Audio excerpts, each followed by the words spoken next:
Share করে যান। ও হ্যাঁ গাইস আমরা এটাই একটু গুঁড়ো দুধ দিয়েছি আর আমরা লবণ দিছি আর হইল চিনি তাহলে হবে। আর ভালো করে মিক্স করতে হবে। একটা ডিম দিয়েই দুইটা স্যান্ডউইচ।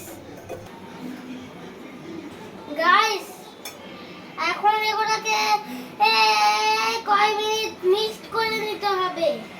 গাইস আমরা এটা এখন একটু দুধ মিক্স করছি, তাই ব্রেড দিতে হবে। তারপরে গাইস তারপরে হবে হ্যাঁ। এখন এটাকে সুন্দর করে ঘিতে ভেজে নিতে হবে। দাঁড়াও